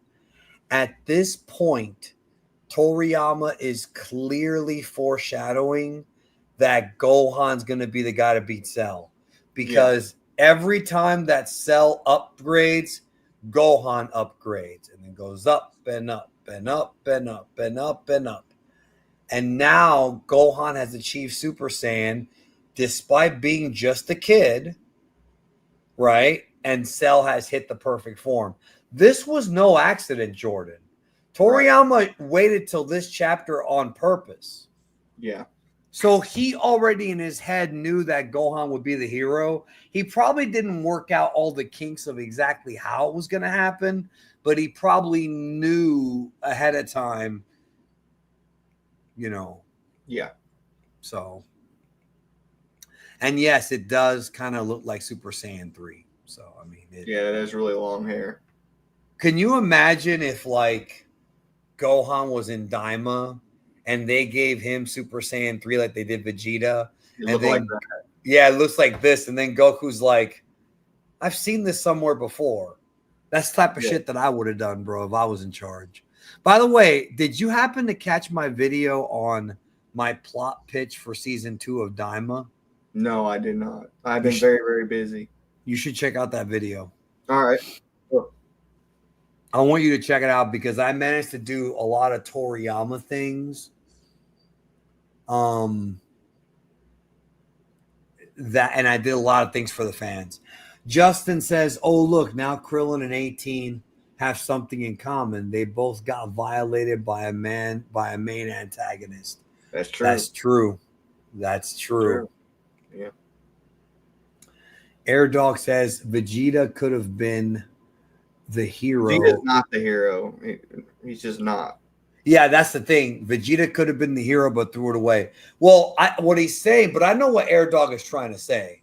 He's saying this was an opportunity for Vegeta to have actually done something right, and he didn't. Yeah. Right. And I think that's what Killmonger's entire thing is. Killmonger's points, what I was saying earlier about Killmonger's opinion, his points are valid. It's just that you have to separate. You can't back up those points by using Toriyama quotes that don't apply to this Vegeta. Or personal feelings, right? Yeah, right. But his points on Vegeta in universe are correct. The guy is an idiot. I mean, Goku is the hero. He's just a hero by accident. Yeah. Justin then says, it kind of is Vegeta's fault. No, it fucking is Vegeta's fault. Clearly, he didn't learn from fighting Frieza on Namek. Well, it's not that he didn't learn from fighting Frieza on Namek. It's that he thinks that because he was the first guy to discover Super Saiyan beyond Super Saiyan, that nobody could touch him. it kind of goes beyond that. Like, he's been conditioned to believe his entire life that he was destined to be the most powerful being in the universe, and it screws him over multiple times. Like being told that you're going to be the greatest thing ever, throughout your childhood, and when you're Yes, clearly not. but this is the first time that he's actually gotten ahead of Goku. That's true. Yeah. So at this point, all that Goku beta male behavior that Vegeta has is gone because he thinks that he's the cat's meow and that nobody can touch him. I think what happened with Vegeta is very similar to what happened with Golden Frieza. Let's go back and reanalyze that. Golden Frieza got the golden form, got really powerful, really strong, didn't train with it long enough, didn't find the weakness. Same thing with Vegeta. He was so excited. See, these two guys have something in common. Vegeta in Z and Frieza in Resurrection F. What do they have in common? This hatred for losing to Goku. Both of them. Both characters hate Goku for beating them. So the second they get a new form, look what I can do. Not realizing that Goku's like, you didn't practice with this body long enough, did you? So you guys have to look at the whole point of the Mangalorian is to get you to look at Dragon Ball from this perspective.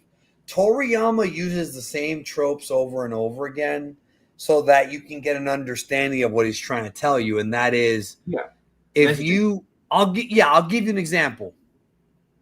I was tempted to make a comment yesterday that would have gotten me a lot of shit on Twitter.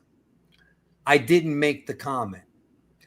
I have every right to have made the comment, but I didn't make the comment because it's not worth it. And as a strategist, it's best to save it for another day. So that's not what Vegeta and Frieza thought. If it was Vegeta and Frieza, it's like, oh, we can beat Goku now. Look at us. And that's where Vegeta's at right now. Yeah. He thinks Goku's in the rear view. And then guess what happens? Goku surpasses him again. Gohan surpasses him. And Vegeta's right back to being a beta male. Yeah.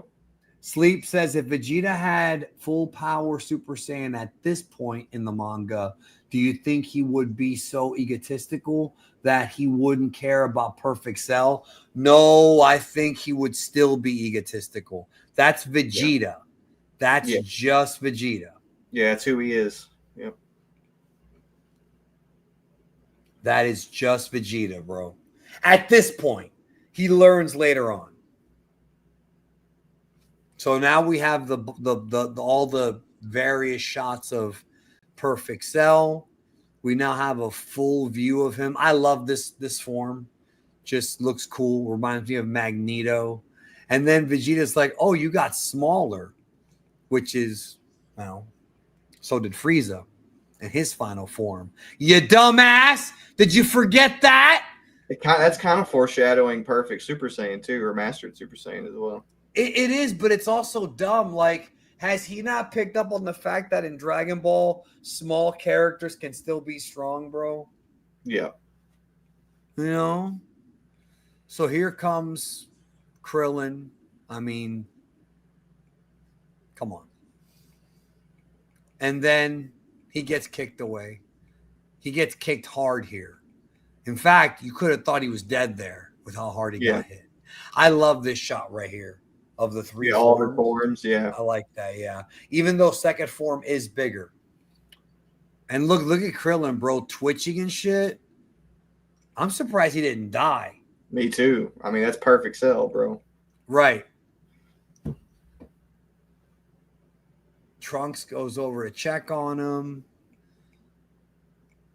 Vegeta doesn't care. He's just happy he's going to get to fight Cell. Just as I thought, your perfect form is nothing special. Are you really that proud of defeating that mere piece of trash like that? And then Cell's like, sorry for disappointing you. Will you help me warm up? Now they're both fucking Vegeta. Yep. Now we're seeing Vegeta versus Vegeta. Yep. Yeah, that's what this has become, folks. Killmonger can't handle it, bro. Killmonger cannot handle that we're seeing Vegeta versus Vegeta. Yeah. So here they go. And he can, and it's weird because, okay, I want to talk about this. So Krillin can sense how much stronger Cell's gotten, but not Vegeta can't.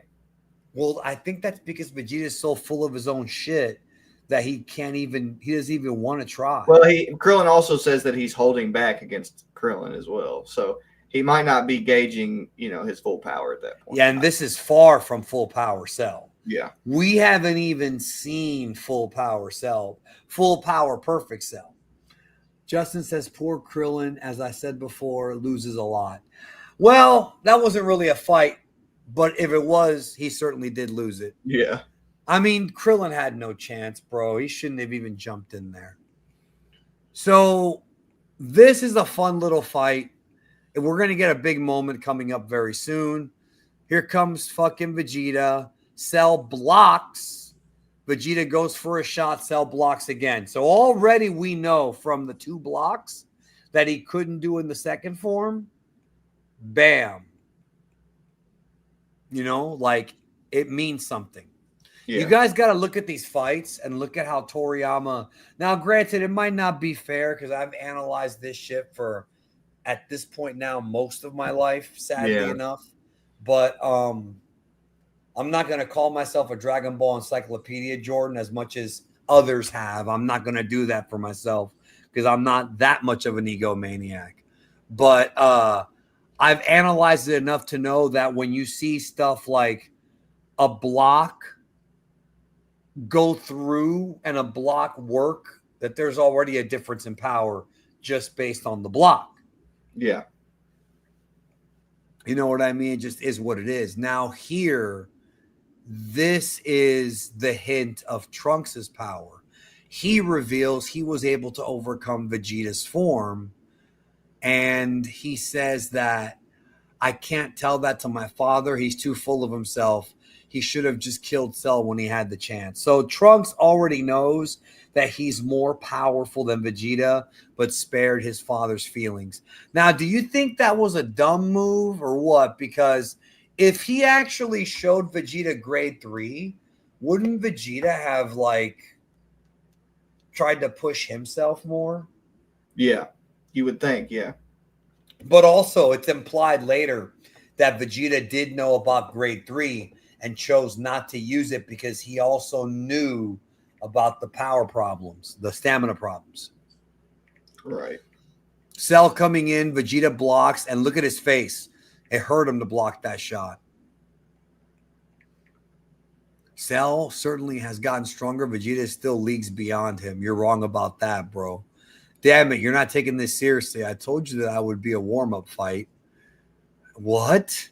How dare you treat me like that? You're starting to piss me off. Fight me with all you've got. This is basically Vegeta's ego telling him, okay, this guy's got me beat. Vegeta knows deep down inside that he's fucked. Right. He doesn't want to come to terms with it yet, which is typical Vegeta, bro. Vegeta's a very stubborn man. So he kicks Cell right here. Now, I don't know if you've ever been hit right here, folks, but I want to share something with you.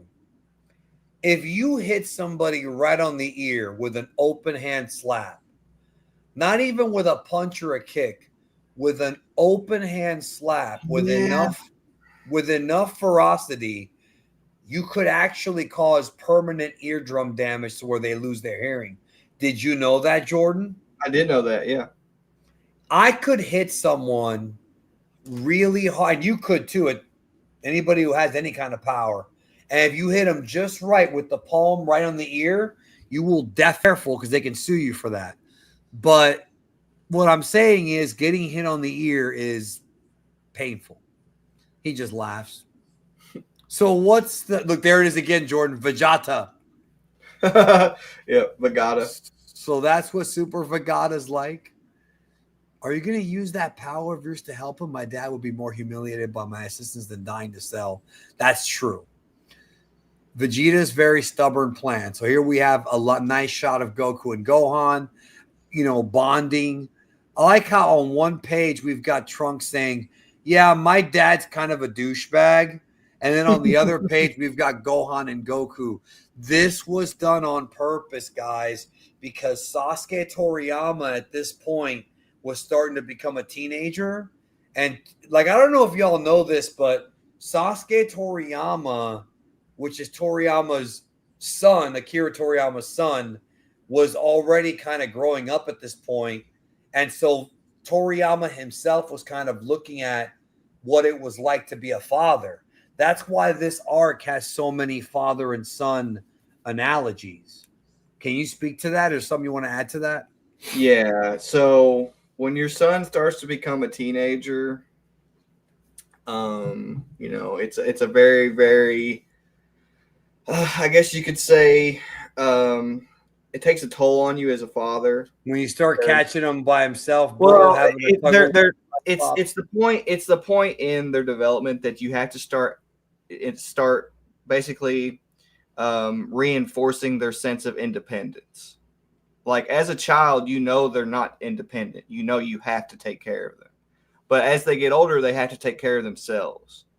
So it's of course, your child's going to love you when they're young. They're going to look up to you. You know what I mean? And so there's a really interesting balance that you have to strike to where you're not too authoritarian or you're not too overbearing or aggressive, or you don't have too high expectations for your kids to where you become like the bad guy, the villain in the situation.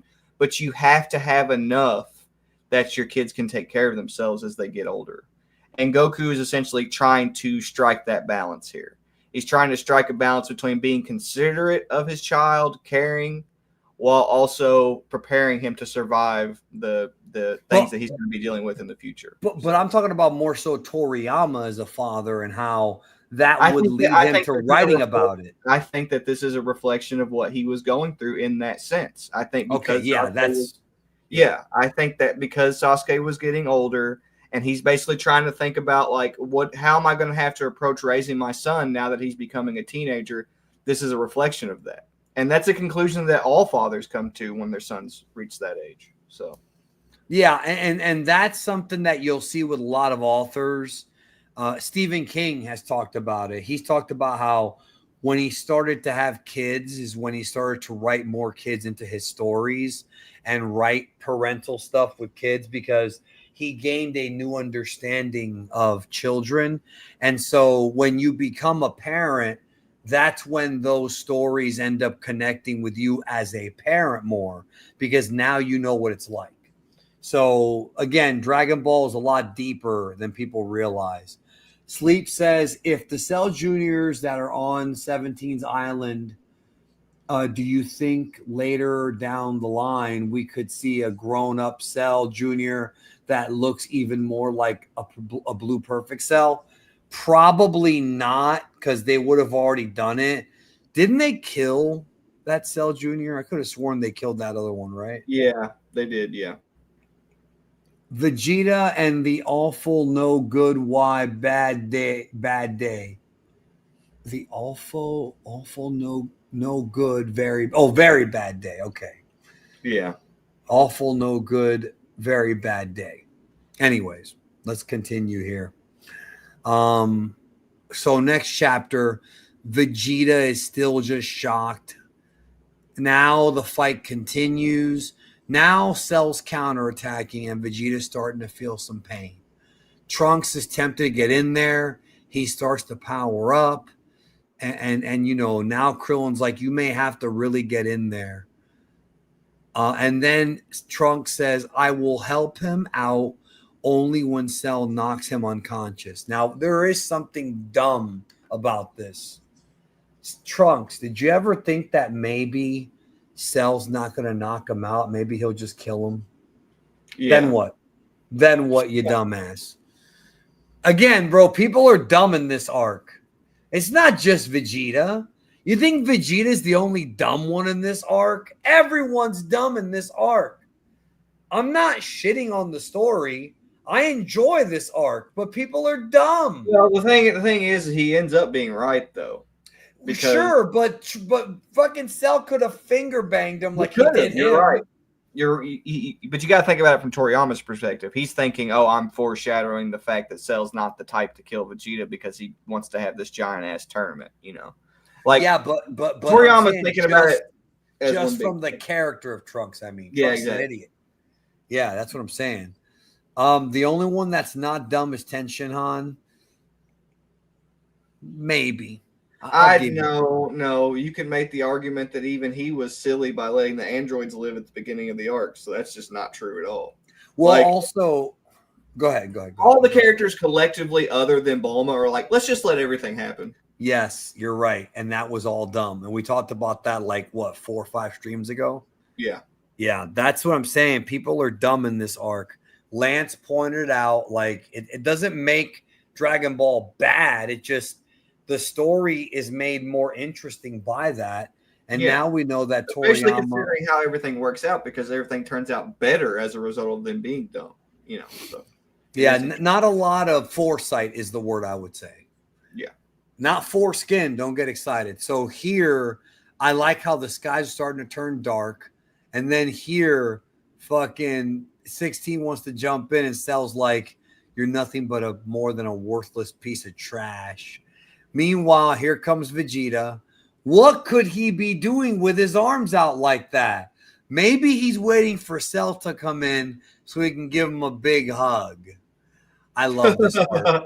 This art right here is fire, bro. Seeing the tribute to it in Daima was beautiful. There it is. The hands are together. What the hell is he trying to do? Cell, even if you've obtained your perfect form, do you have the guts to survive this? Too much for you, you coward. Is he really challenging Cell not to dodge his attack? Yeah, he is, and he's smart to do that. Is he really going to fire that attack on the surface of the earth? Oh, man. And this is way stronger than the Gala gun he used on Goku. Times infinity, maybe. Please don't do that. The earth will. Trunks, get out of here. Finaru Flash. I'm sorry, I'm being a kid again. How many people took the Vegeta toy and did the fucking Final Flash and made the sound effects and shit? We know Right. Heesh did with his fucking stop motion shit. Right. Xavier says this is the best Final Flash. Well, I kind of agree. We haven't seen that many of them. Daima had one. Super had one. This probably is the best one, right? I mean, it's one of the best Vegeta moves of all time, I would say. I love the Final Flash. Right. Yeah. I think it's his most flashy move, no pun intended. Yeah, it definitely his most flashy move. But it's so powerful because Vegeta puts so much of his power into it. Like, it's probably the closest that Vegeta had. It's probably the closest Vegeta had to like a Kikoho type of move where he's using up his life force. And then Cell says, oh shit, which he also said in the anime. Bam. And then the beam is so big it goes out of the earth. You know, I love when that happens. And then there's nothing left but a big ass hole, like where the surface of the water is. And they're like, oh, we made it. And he's like, did it hit him? Vegeta was all like, you know, and then damn you. And then Cell's like torn in half, bro. I did a video on this channel where I said, could the Final Flash have killed Cell? Go watch that video if it hit him directly up front. Chapter 385, Trunks starts up. So now Vegeta comes down. Cell looks like half a man, literally. He's half the man he used to be. He's like, oh, it hurts. Vegeta's laughing, and they're all like, he did it. He really did it. I'm perfection. Damn you. And he's like, had you fooled for a second. Ha, ha, ha. Huh? That right there is a meme. Ha ha ha. Huh? Have you forgotten that I have Piccolo cells? Yep. Oh, yeah. I'm fine. He's like, I'm fine. Final Flash. I don't see Vegeta trying to pull down his pants, but I mean Cell Diddy Combs and Moon Cell Diddy Combs. Not that he would mind considering his love for Bio. How is this going to continue into the Boo arc, bro? That's what I want to know. Disappointed? No way. Well, then, shall I kill you now? And then he tries to blast Cell again, but it's not going to do anything if the Final Flash didn't. Then he tries to do his key spam, which never works, by the way. And Cell just keeps coming with the Terminator. It's literally the Terminator, bro. Punch, knocks him down. It is literally the Terminator. That's true. Why, you little kick away. And then the infamous Macho Man Randy Savage elbow drop from the top rope to Vegeta's back. He hits Vegeta right on the spine. Down goes Vegeta, knocked out cold. From grade 2 to grade nothing. So, yeah, who wants to fuck with Perfect Cell now? Right. What a fool. He's still barely alive. I'll put you out of your misery, Vegeta. See, he was going to do it. He was going to kill him. And then Trunks is like, nope, I'm stepping in. He powers up. And then I like how he breaks the ponytail. But I always thought to myself, how can a little ponytail actually keep Super Saiyan power if it's like, you know, a golden aura of energy? But I always liked his hair like this, bro. Like, you know what I'm saying? Yeah. Oh, this is my favorite Trunks hairstyle. Because it's so out there. It's just, yeah. Well, it's the most unique. It's like, everywhere, bro. He looks like a Sonic character, like Super Sonic, which, of course, borrowed that from Dragon Ball. Sleep says, I personally think in terms of story, this is the best Final Flash. But when it comes to the animation, the SS3 Vegeta Final Flash is the best. He's talking about the one in Daima. Well, that was a great one, but the animation in the one from Z was also great. And I actually think, and I could be wrong about this, so don't quote me on this, I think Nakatsuru may have actually done the one from Z as well. Possible. He might have. I have to look into it. He might have. Okay, we got a couple chapters to go, and then we're out of here. Now Trunks does his Broly thing, even though he did it first. This form did indeed inspire Broly, so Kurama is right. His eyes go white. He starts to power up. He's about to finish off Vegeta. Mode, bro. Yeah. Yep. Now, in the original full color pages, Trunks's hair is actually red here. Yeah. Yeah. Yep. Yeah. I wonder what that's about. Go read the original manga. What is that? That's a lot of energy, and he hasn't even fully powered up. How strong can a Saiyan get? Yeah, he's this like was Krillin. The inspiration for Broly. That's true. It was. No, I said that a minute ago. Yeah, somebody was asking if that's true, and yeah, it is. Yes, it is true. Clips. Maybe if you watch some of the content clips instead of being busy all the time like you claim you are, look, go to Geekdom 101 right now and type in the Trunks and Broly connection. That's the name of the video. The Trunks and Broly connection. That's literally what it's called. I put it out. Fuck, I don't even remember when. 2017. Could you take my father to Mushin Roshi's place when the time is right? Don't worry, I don't need any help. I'll take, I will win. I can sense it. Again, bro. Again with the overconfidence. He's like his father in some ways. So he's like, Cell, you will die here. And he walks toward him. Actually, this might have been the panel with the red hair. Yeah. I was one of these. I am watching this, have been watching the stream since minute 1. Well, what about minute 0 clips? There are 60 seconds in a minute. Anyways, no, really, the name of the video is the Trunks and Broly connection. Like, that's the name of the video. That's a bold statement coming from you. And then I like the stare down, bro. I like the stare down a lot. And Trunks hasn't even fully gone into it yet.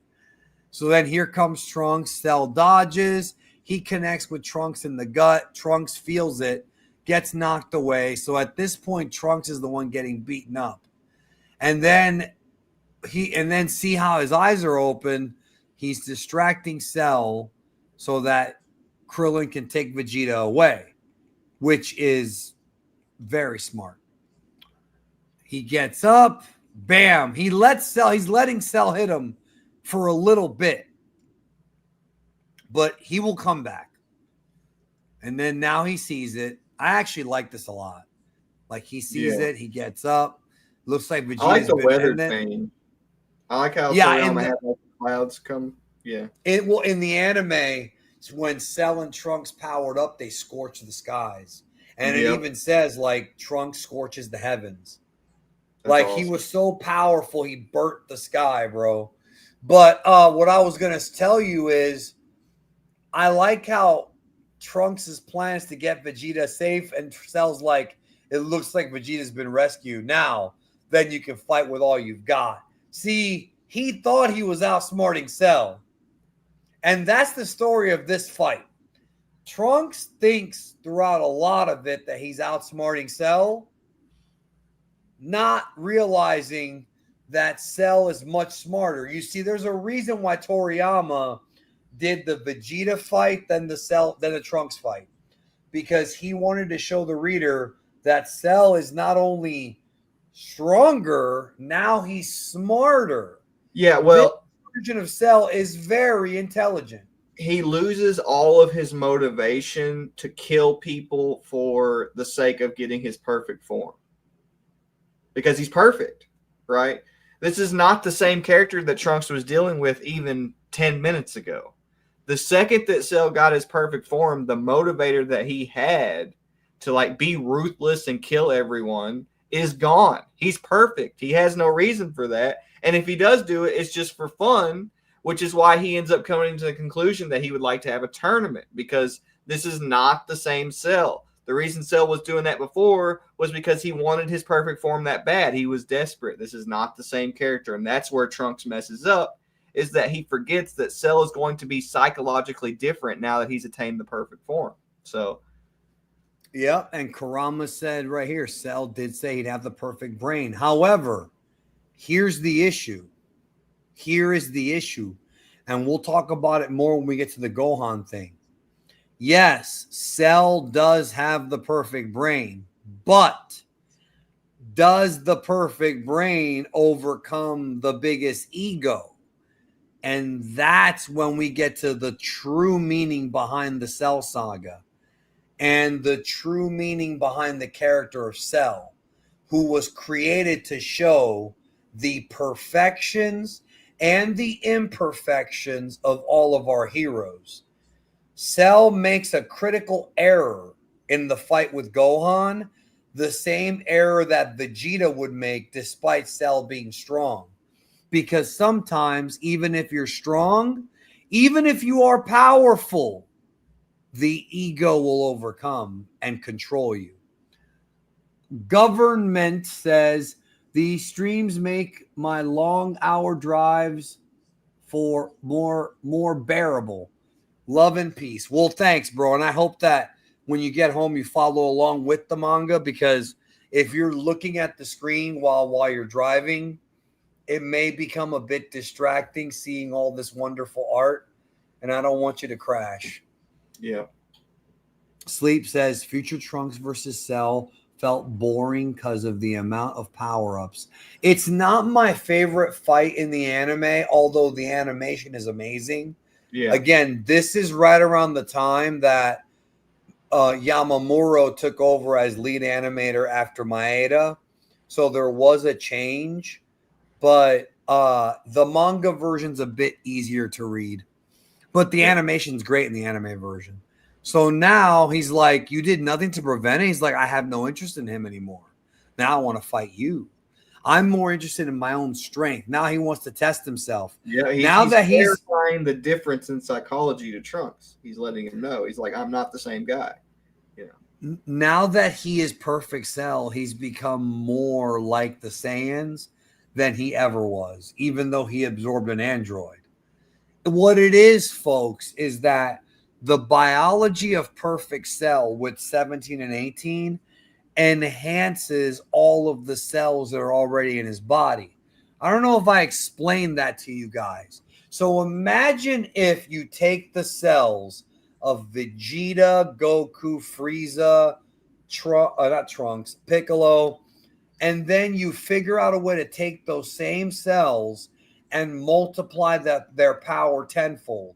So Dr. Garrow and his computer figured out if we can take these cells and multiply them with endless biological energy, aka the energy of the androids, this guy will be unbeatable. So now guess what happens? He can use those powers much better than ever. He's a super enhanced, genetically manufactured version of Goku, Vegeta, Frieza, Piccolo, King Cold. But also the personality traits went along with it. Does that make sense? Yeah. Because Lord knows you ain't going to hear that in any other YouTubers' videos. Lord knows you're not going to get that in some other jack-off's fucking stream. Okay. Almost done here. Chapter 387, The Balance of Superpower. Trunks versus Cell. He's like, I'll show you my power. And he's like, indeed, you do have great strength. In fact, your strength is far greater than mine. By the way, he's lying to him there. However, you should know that your power isn't everything. Believe me. And basically, Cell is lying to him, first of all, because he's not stronger than him. Not He wants him to think he is. So here comes Cell. Meanwhile, Piccolo's like in shock, but even then he realizes, wait, there's more. Meanwhile, Gohan is training in his Super Saiyan form, just like how Cell is training in his perfect form. And Gohan is improving. That's what these panels tell us. Now, this part I really love. Goku demonstrates all of the forms that we've seen Vegeta and Trunks already do. Sorry, I dropped my phone. You're fine. So he powers up. Bam. Wow, Dad, you surpassed the level of a Super Saiyan. He's like, oh, I can go even further than that. So this right here is grade 2 Goku. Now, I don't know if there's a figure for this, but I always wanted like grade 2. It's a grade 2 Goku. Yeah, be cool. Like I want Goku in all the grades, even if it's him with the Saiyan armor, because we never see him use these forms again. Powers up even more, and now he's in Trunks' form. Yeah, I like his hair form. That actually reminds me a lot of Beast. Reminds me a lot of Gohan Beast's haircut. Because it's long? Yeah. Yeah, and then he's like, you're really strong. You can defeat Cell. And then Goku's like, we'll find out more in a minute. So here comes Trunks. He can't connect with Cell. Here's Toriyama doing his great panel movement. All this, and he cannot hit Cell with a single shot. Toriyama juxtapositions the fight with this Goku's explanation. I don't think I can beat him like this. I can't. Huh? While this new mass makes me a lot stronger, it makes me way slower as well. If I'm stronger than him, I should be able to hit him as well. Besides, it'll waste my energy. All in all, a regular Super Saiyan is more balanced. And knowing's half the battle, which they stole from G.I. Joe. From now on, we're going to stay in our Super Saiyan form all the time to get used to it until it's our normal state. We'll start by getting rid of the restless feeling we have when we become Super Saiyan. Then we'll start over from basic training again. It may seem like a waste of time, but I think it's for the best. Goku's a fucking genius. He is not just smart. He is a genius because he figured it out. But guess who else is a genius? Cell, because he figured it out. So you still haven't figured it out yet. You need to show all the strength you've got, yet change into a form that gives you pure brute force. A change to is quite easy to obtain. So then Cell goes into grade 2. Like, I can do it, bro. Check this out. Yeah. Look at me. I can do it too. And this is why I say that when Cell said, "You're stronger than me," he was bluffing, because Cell can do the exact same shit. Right there. And Trunks is like, huh? And that's the end of volume 32. So, bottom line is, the forms that Vegeta and Trunks discovered, while they may have their uses, are nowhere near as useful as they thought.